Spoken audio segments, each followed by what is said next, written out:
to get through. From the evil to the hate to the lies they create, Palestine will be free. Palestine will be free. From the evil to the hate to the lies they create, Palestine will be free. Palestine will be free.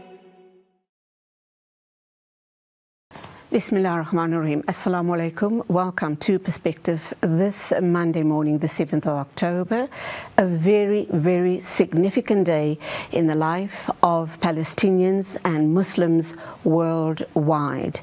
The 7th of October marks exactly a year or 365 days of the brutal genocide on the Palestinian people. Up to now, above 40,000 people have been murdered by the apartheid Israel regime on innocent men, women, and mainly children. Schools, hospitals, homes, and all sort of infrastructure has been absolutely blown to smithereens. So a year later, we look at 7th of October, 1 year on, what exactly is the condition of the Palestinian people in Gaza, the West Bank, and elsewhere in Palestine. And of course, the all-important question is, what is the international community going to be doing about the situation? A year has already gone by with the slaughter of innocent people in Palestine. An entire year comprising 365 days, the brutal genocide by the apartheid Israelis. So let's talk with someone from Media Review Network. He is an executive member and he is Dr. Ahmed Haroon Jazbhay, to give us a world view on exactly what is happening a year on regarding the genocide in Palestine. Assalamu alaikum to you, Dr. Jazbhay. Welcome to the program. And it breaks my heart absolutely to be talking to you an entire year later, and nothing has been done by the international community to stop the slaughter on innocent people in Palestine. Assalamu alaikum, welcome to the program. Wa alaikum salam, Julie, shukran for having me. Yes, we never thought come up to, 1 year later that we'll still be in this position. Many of us, including myself, thought that this will be a short war. But it has carried on. It's clear that the apartheid Israeli regime wants to inflict a final solution, to borrow Hitler's phrase, on the Palestinians. And this is playing out before our eyes. It's the most well-documented genocide in history. And as such, but it's also a testament to the resilience of the Palestinians, that 1 year later they continue to resist despite the odds being against them, and to ensure that they fight for not only for Palestinians but for the Ummah, because we know that Palestine is a cause for the Ummah and not just for Palestinians themselves.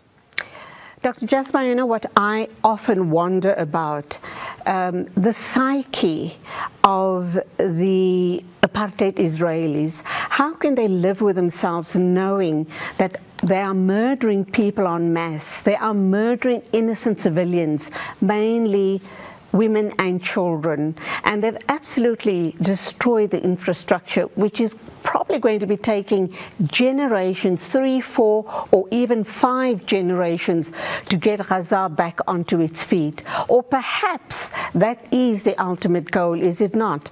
That they want to wipe Palestine off the face of the earth, and they then are illegal occupiers and continue being illegal occupiers in the Middle East.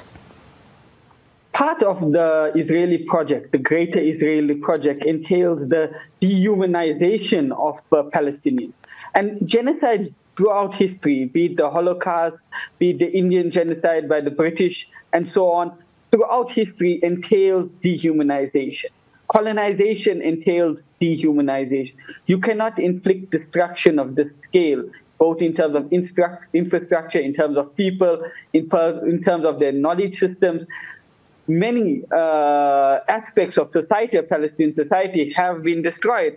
And you cannot inflict this kind of destruction without dehumanization. Once you dehumanize people, then it is very easy to commit massacres en masse. It is very easy to get buy-in from your very own people for the genocide, because you view them as lesser humans at best, or not humans at all. And that's what Zionism is. It's a dehumanizing project in order to fulfill this project of a greater Israel.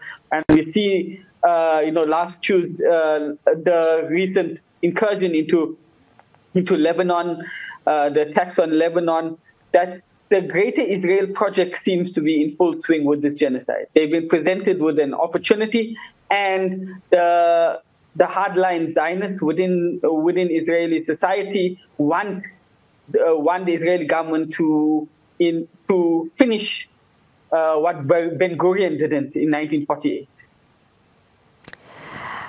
I guess the big question to ask is, what does the Western world benefit from this ongoing genocide in Palestine? The ripple effect is going to be felt globally.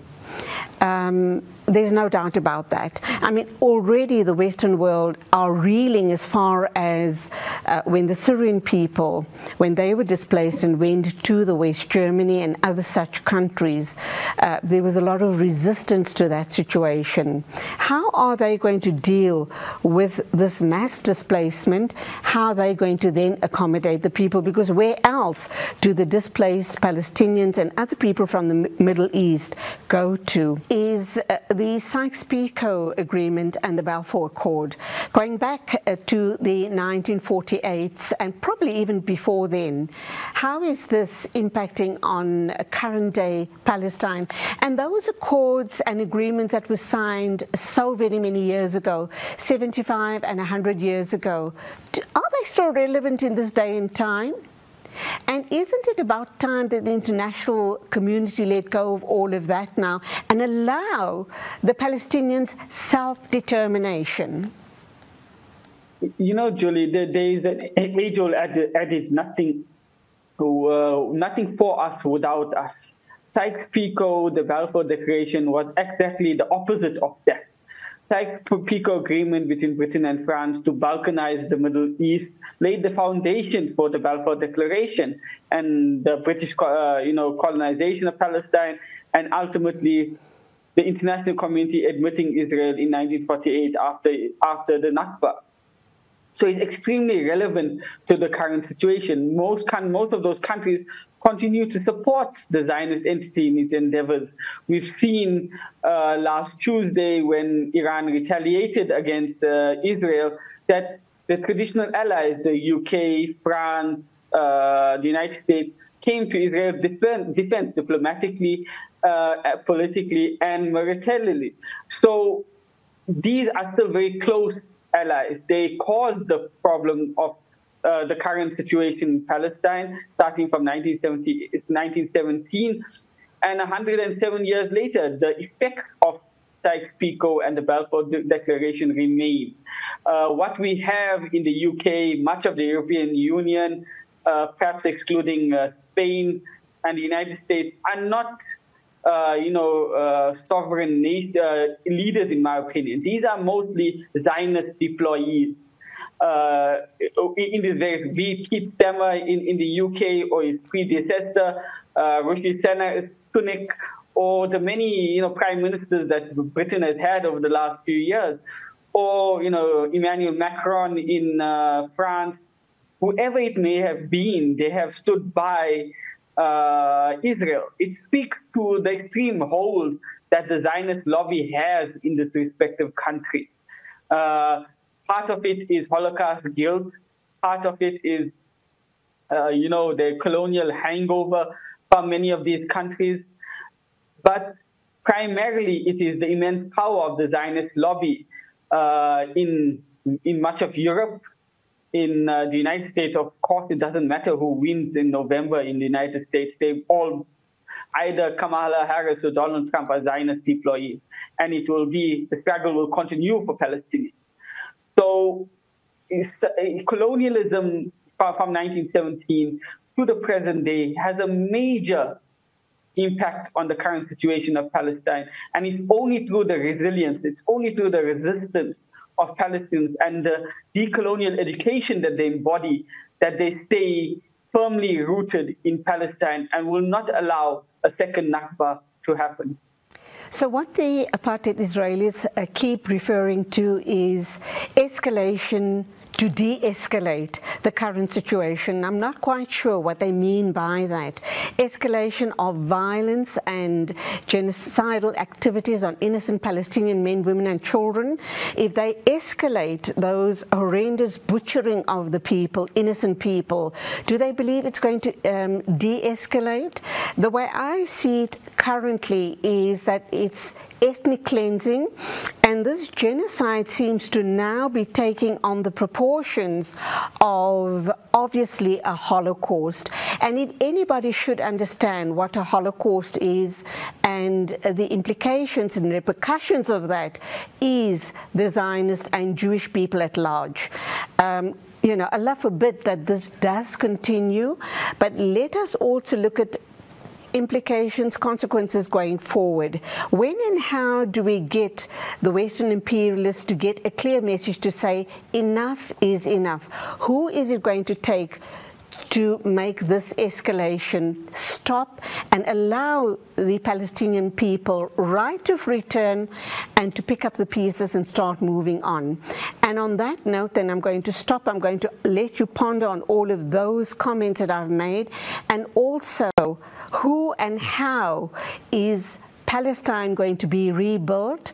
Is this going to be part of the New World Order that we've been hearing about for a long, long time? Who is going to fund the rebuilding of Palestine and the right of return of the Palestinian people?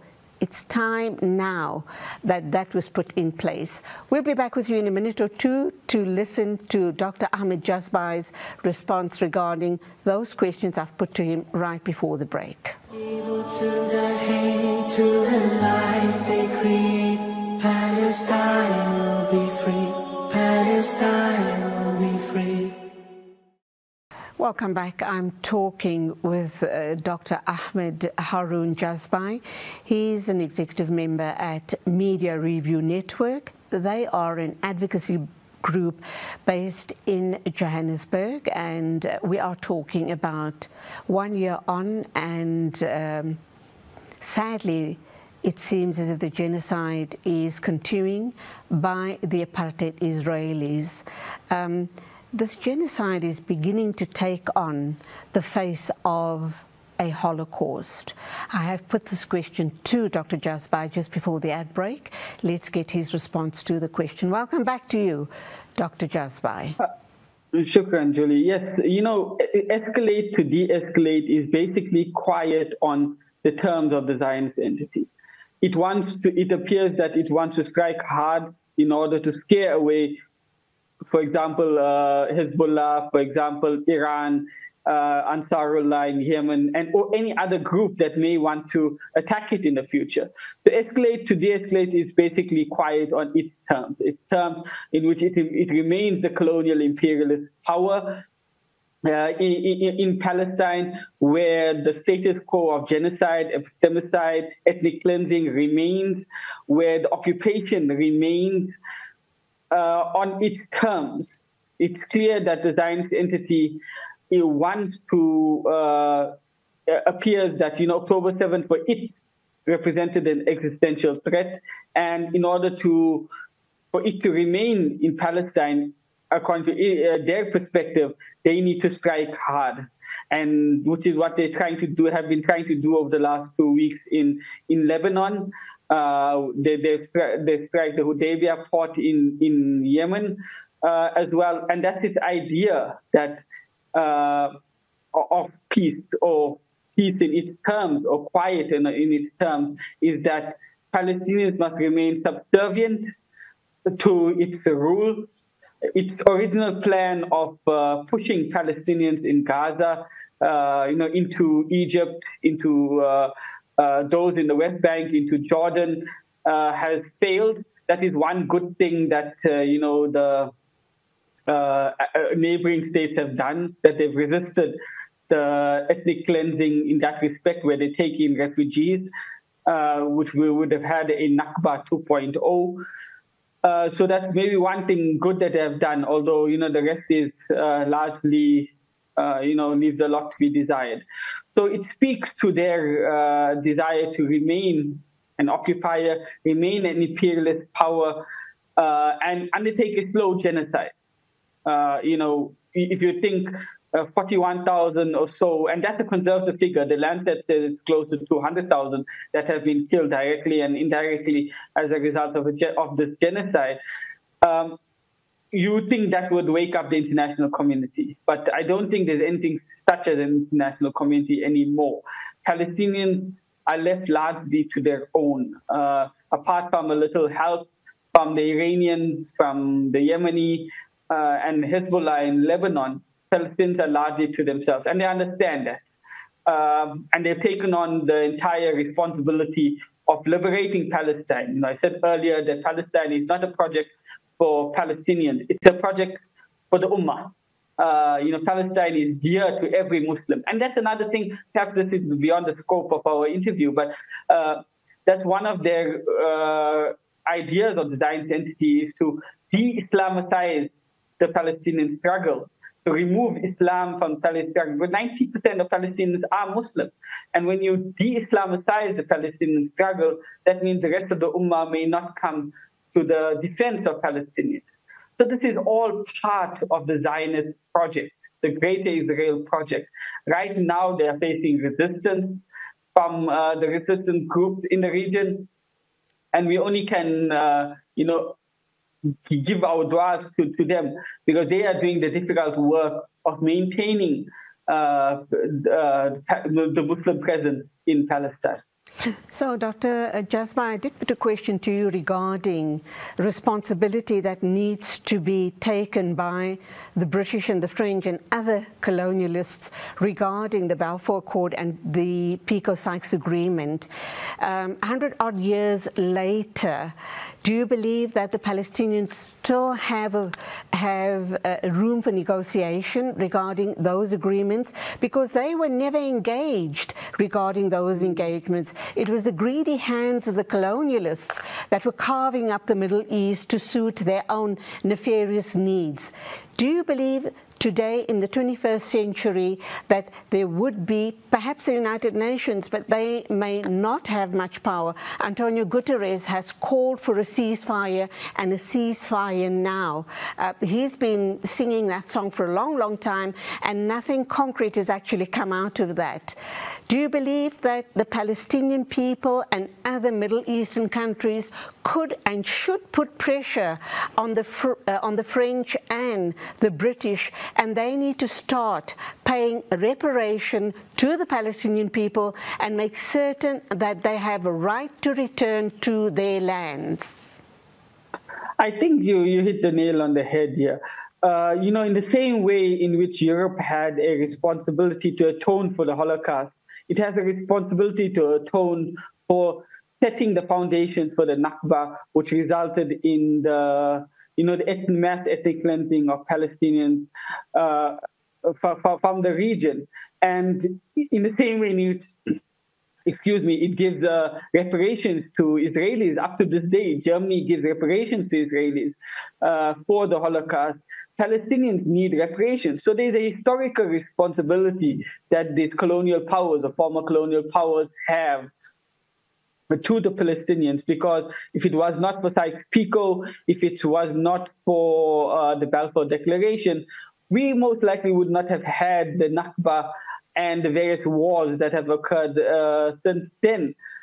Reparations should definitely be on the cards when Palestinians achieve liberation. The right of return is non-negotiable. We don't follow the line of the Bantustan Authority, also known as the Palestinian Authority, which does not talk about the right of return. It accepts the two-state delusion. For us, we want the return for the Ummah, it's the return of all of historic Palestine. Not 1 inch should remain in the hands of the usurping Zionists. And Europe has a responsibility, America has a responsibility to atone for Sykes-Picot, to atone for the support of the Zionist entity. Because if it wasn't for Sykes-Picot, if it wasn't for continued American diplomatic and military assistance since 1948, the current occupation of Palestine would not have occurred or still be occurring. October 7th was a response to Sykes-Picot. It was a response to the Balfour Declaration. It was a response to the Nakba, the Nakta of 1967, and the various other wars before then. So the world has a responsibility. The UN, I think we can forget about the UN.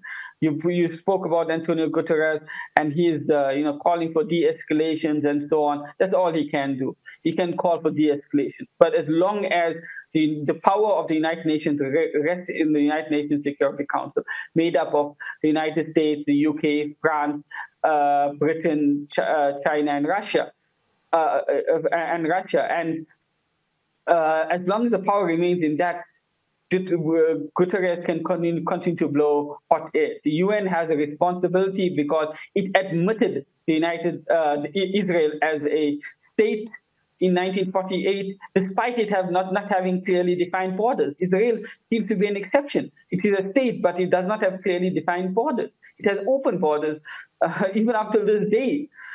So the world has a responsibility, but the Palestinians cannot wait for the UN to act. It cannot wait for reparations from the US, from the UK, and so on, which is why they've taken the matter of their own liberation and the liberation of historic Palestine into their own hands. We need to wrap up now, and the all-important question now is, you made reference to the apartheid Israel going to Lebanon over a week or so ago, Iran having also struck missiles to Israel. We know the situation with the Houthis in Yemen. So the Israelis have threatened that there are going to be repercussions and they are going to retaliate. Does this signify to you that there's going to be possibly a war breaking out, a full-scale war in the Mideastern region, and possibly, even possibly, without sounding as an alarmist, possibly a third world war? That's what the Israelis want. They want an all-out war. And in an all-out war, its allies, in particular the United States, has to come to its defense. And the United States will come into its defense because, as I stated earlier, the American regimes are all Zionist deployees. So they would come in a heartbeat to the defense of the Israelis. So a full-scale war is in the making. Whether it will really break out, unfortunately, it appears that Iran and Hezbollah don't have the appetite for an all-out war, despite their noble intentions of trying to relieve some of the pressure which Al-Qassam and Al-Quds brigades are facing Gaza. That's what their intention for coming to the defense after October 7th. It appears that, unfortunately, Hezbollah and the Iranian establishment are heavily infiltrated with spies. And any full-scale war, they are not ready for it because they're not certain that that they can carry it out with the necessary secrecy. They have the necessary weapons. Hezbollah, Israel knows Lebanon will be a graveyard for its soldiers. It was a graveyard for its soldiers in the 2006 war, the 34-day war, where hundreds of Israeli soldiers died. Iran has the capabilities, as it showed on Tuesday when it started its retaliation against Israel. But unfortunately, there is this issue of infiltration within the ranks of Iran and Hezbollah. So a full-scale war is in the offing. Smotrich, Ben-Gvir, and other right-wingers within the Zionist establishment want it because it speaks to their prophecy of Palestine being, of the Greater Israel project, rather, and they want it. and they know the Americans will come to its help. But the Americans are also a bit wary, given the fact that its resources are suddenly stretched. But okay. I wouldn't say a World War III is in the offing, but a full-scale war could very well be a reality quite soon. Thank you indeed for being with us, Dr. Ahmed Jazbhay from Media Review Network. Your thoughts, obviously, today much appreciated on 365 days on and the Holocaust still ongoing on the innocent Palestinian men, women and children. Thank you. Assalamu alaikum to you. Wa alaikum salam. Shukran for having me. We're going for an ad break, and when we get back, we are going to be joined by Abeer Zayaad. She's based in Jerusalem in Palestine, and she's going to give us her thoughts on the ongoing situation, the massacres, the Holocaust in Palestine. So please do stay with us. Evil to the hate, to the lies they create. Palestine will be free. Palestine will be free. Bismillah ar-Rahman ar-Rahim. Assalamu alaikum. Welcome back to Hilaal TV, and of course, as you know by now, we here at Hilaal TV have dedicated this entire day in support of our brothers and sisters in Palestine. It is the 7th of October, and that means it is exactly a year since the horror of the genocide started on the innocent people of Palestine. So in light of that, and in showing our love and support to our brothers and sisters in Palestine, we are crossing over to Jerusalem, and we're going to be talking to someone who is very well known in South Africa. She is Sister Abirzad Zayaad.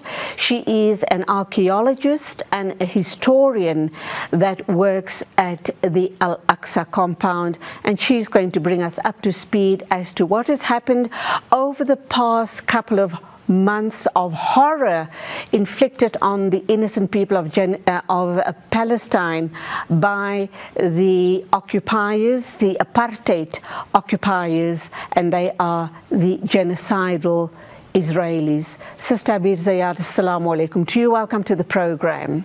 Walaikum salam. You are talking to us from the Al-Aqsa compound. I have introduced you as a historian and, of course, an archaeologist that has been working there for very many years. Since the start of the genocide, what has the situation been like in all of Palestine, and particularly at the Al-Aqsa compound, where you work on a regular basis? Of course, the situation in each area of Palestine is completely different than the other. But let's start with that. Gaza, or everybody know that what is happening in Gaza, the demolition, the killing, the bombing of the houses, everybody know what is going on in Gaza. But in the West Bank and Jerusalem is little different, and also the news does not speak a lot about what is happening. In the West Bank, since 7th of October 2023, they are attacking each day a different city, and each city they are demolishing houses, arresting people, killing people, and the most city that had been damaged and faced the horrible time since the beginning of 7 October, it was mainly Jenin, Tulkarem, and Nablus, which they are in the north of Palestine, but also south of Palestine was not safe. Even in the last few days, Hebron is facing a huge attack also from the Israeli. Also, the area which they, the West Bank are divided between area, they call it A, B, C, and now the area of C and B is completely forbidden to build or to do anything in these areas. And now, even with the time of collecting olives, also the settlers start attacking the people in their fields and not allowed for them to do the the olive picking, and this is of course will affect more and more on the family. So they use this year to take more and more land in the West Bank and to control it more and to make the life more difficult on the Palestinian. In Jerusalem also, since the beginning of 7th of October, the demolishing of the houses had been more. They are almost demolishing a house or two each week. Some weeks we have demolishing for 4 or 5 houses. Also taking the houses, the attacking of the people, the arresting.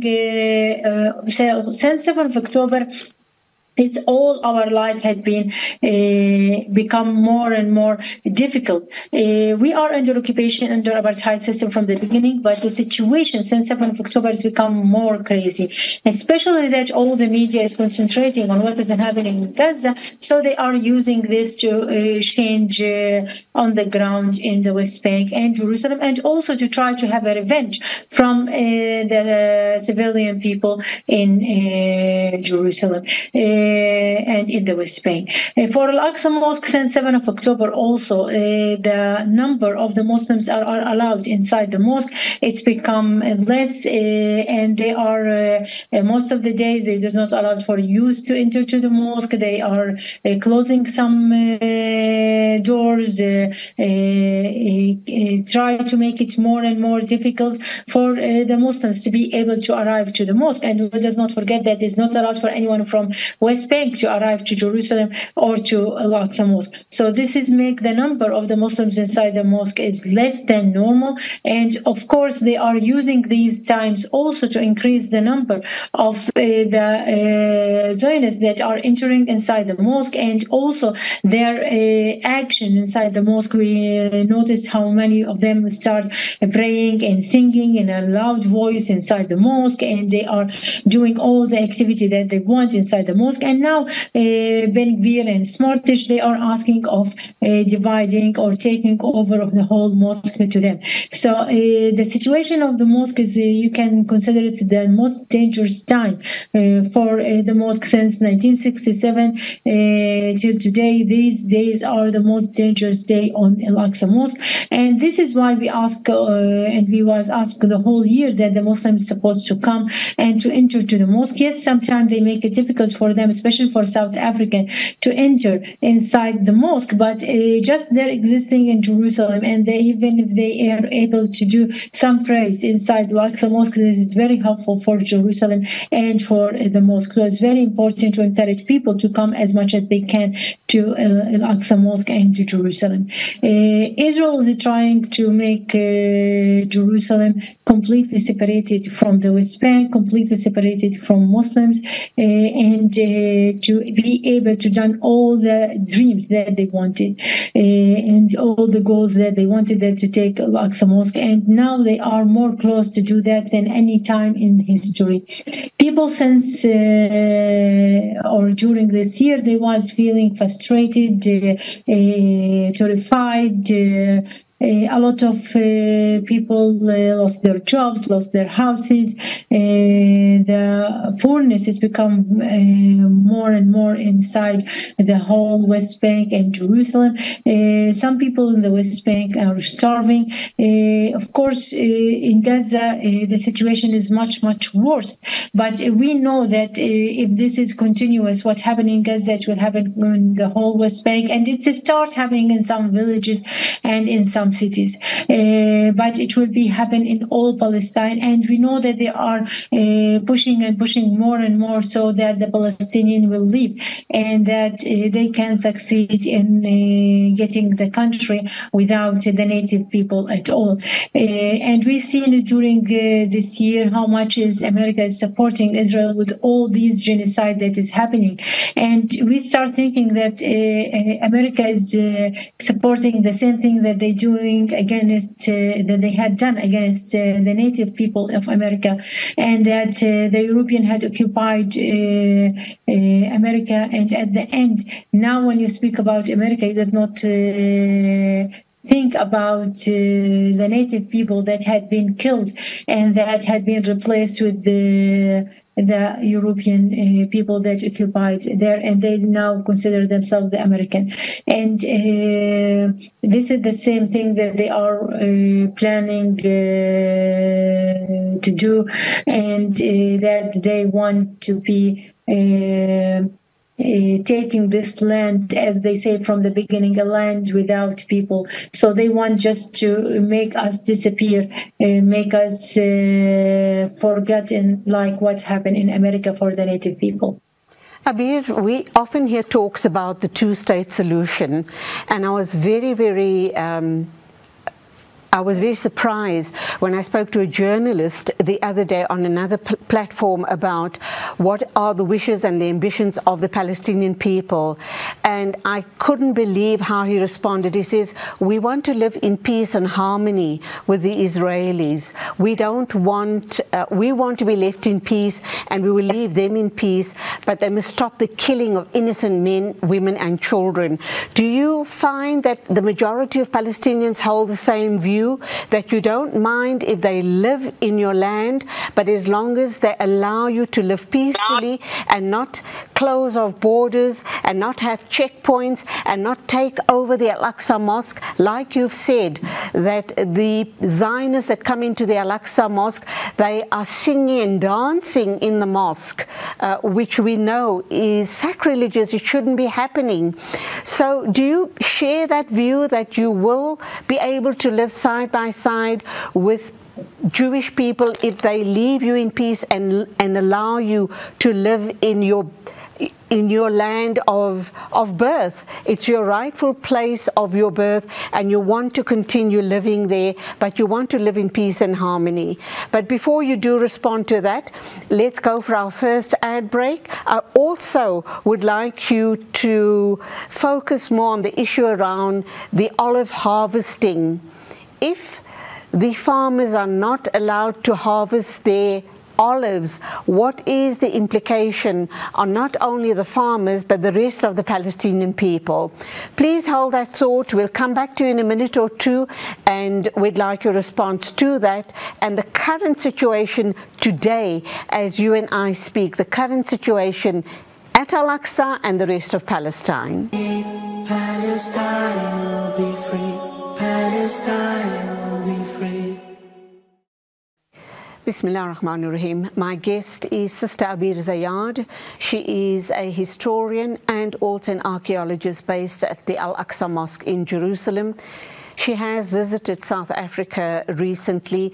She brought the story of the Palestinian people to South Africa, but this was post the genocide. Much has changed since then, and she is here to talk to us about October the 7th, 1 year on. Back to you, Sister Abirzad.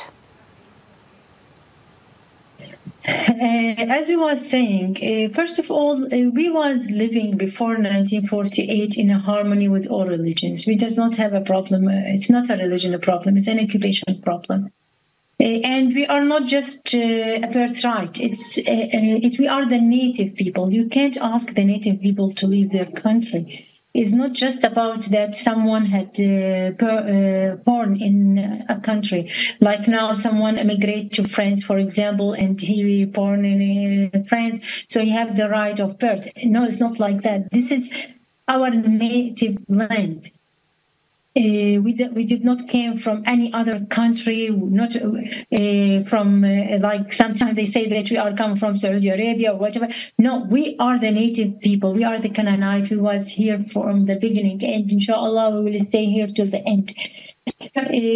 But about the two-state solution, or that guest was saying, we just want to live. You can't blame any one of us to ask just we want to live. It's a basic human right. When you see your family, your children, your friends killing, that you can't live a normal life at all. All what you wish is just to be able to live, and also to have a safeness for your children. This is the basic thing that each one of us are dreaming about now. So none of us now is dreaming about a state, or we are more desperate than anyone think in the whole world. We are very you can't explain it in words. When you see your children every day, they are beating them. When you see how they search the children in the street, how they are attacking the houses, what happened to our prisoners, you can't. All what we ask now just to have peace. We just want to live. We just not want anything more now. I know that it's not what some people is dreaming to hear from us, but also he was left alone. And thousands of us have been killed. And the killing is not stopping. Since 75 years, the killing is not stopping at all. Generation after generation, we are facing this. And each year is becoming worse and worse. And when we was children, was dreaming that our children will not facing the same thing that we had faced, and now our children is facing the same things and maybe worse than what we had faced. And now we are dreaming that our grandchildren will not have the same situation. So you can't blame any one of us if we stop speaking about two-state solution or freedom for Palestine. We just want to live. Abeer, what's the current situation? I know you're talking to me from your office. Your office is in the Al-Aqsa compound. Your house is not too far away either. How safe do you feel going to work every day? How safe do you feel going back home? Are you still being harassed at checkpoints? Is that your current daily situation? And of course, I'm sure it's much, much worse for Palestinians elsewhere, like in Gaza, for example. Have you, since the start of this aggression, this genocide, have you ever attempted to go to Gaza yourself, or would that be putting your life at risk? Let's start like this. I'm not now in my office in the mosque. I'm in my second office in the charity, which is outside of Aqsa Mosque, but it's close. Of course, when you are entering to Aqsa Mosque or to Jerusalem, yes, they are stopping. There is a checkpoint all the time. They are checking you, searching your stuff. Even in the street, they stop you. Even that I'm an old woman now, but even that they are stopping me in the street, asking questions, taking the identity cards. So it's not easy. Sorry that I missed the second question, or the... So you're not allowed free flow. You are still, as Palestinians, it doesn't matter if you're outside of Gaza, you are still being subjected to these atrocities. Of course, every Palestinian is subject for that, and each one is different. And sometimes they just block the street. You are not allowed to move or to go out, and there is some day that's not allowed for any one of us to move at all. But to go to Gaza, you need to understand that since maybe 30 years or more, it's not allowed for us as Jerusalem people to enter Gaza at all. So I think the last time I was in Gaza, maybe it was before 35 years or something like that. And I can't remember anything, just the beach. This is the only thing that I remember when I was in Gaza. We as a Palestinian, it's not allowed for us to move from one place to another in Palestine. So it's not allowed for us, the Jerusalem people, to go to Gaza. Also West Bank people, it was not allowed for them to go to Gaza. They have a specific permission to enter to Gaza, and most of the time is not not allowed. So also people from the West Bank are not allowed to see Gaza or to enter Gaza. The same for Gaza people since maybe 30 years or more is not allowed for them to enter to Jerusalem or to the West Bank without a specific permission. But now even now there is no permission at all, not for Gaza people, not for the West Bank to enter to Jerusalem, and also for the Gaza is not they does not have any kind of permission to enter to Jerusalem or to the West Bank. So, Abeer, earlier on you mentioned that it's olive harvest time and the farmers are being refused to harvest their olives. That obviously means that they're going to face a whole year of hardship, no money, and possibly going hungry. That's a very serious issue. We've also heard that the apartheid Israelis have burned a lot of olive trees, and those trees have been there for hundreds of years. However, and you kind of wonder, how are the Palestinian people going to be able to recoup? That means, inshallah, once you get your freedom, you've got to start all over again. That's my one question. My second question is, for the benefit of our viewers, can you just explain to us, as an archaeologist, the type of work you've been involved in at Al-Aqsa, and how has your work been interrupted by this genocide? First of all, for olive trees, yes, Israel are burned some of it. They attacked also and take the olives after the people collected.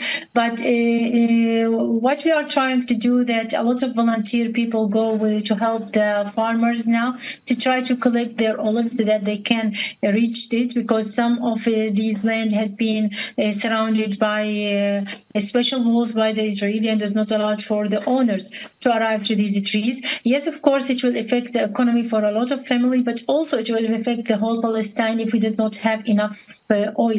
Because you know, as a Palestinian, it's in our diet, we are using a lot of olive oil, and that means that the olive oil will be expensive and it will be very rare to be able to have olive. What we are trying to do also is trying to encourage more people to donate with the trees to the farmers and to put the trees in their land, and especially the land that they can control it. But as even if the Israeli burn the trees, we need to plant it and new ones in the place and take care of the trees and to make sure that, because if you are not using the land, they will take it and they will control it. So it's very, very important to take care of the land, but of course it will affect our whole life as a Palestinian. About the work in the Aqsa Mosque, of course, we as archaeologists, it's not allowed for us to do any kind of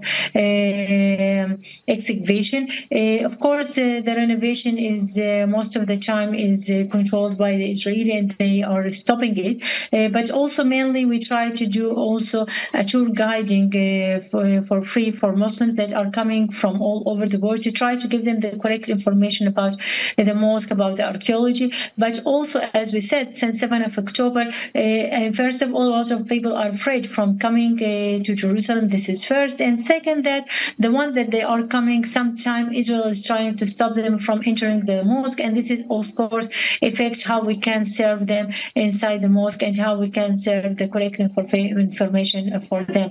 But it's very, very important to encourage people to come and to understand that Jerusalem is a safe area, even with all these bombing, with all these things that is happening, but it is still a very safe place, and that is very important for them to come to Aqsa Mosque. I know that sometime when the Israeli not allowing for them to enter to the mosque for some of the prayers, some of them will be frustrated, but they need to understand that this is part from serving and protecting Aqsa Mosque. So their coming is very, very important, and we hope that the reward for them, it will be very high, inshallah.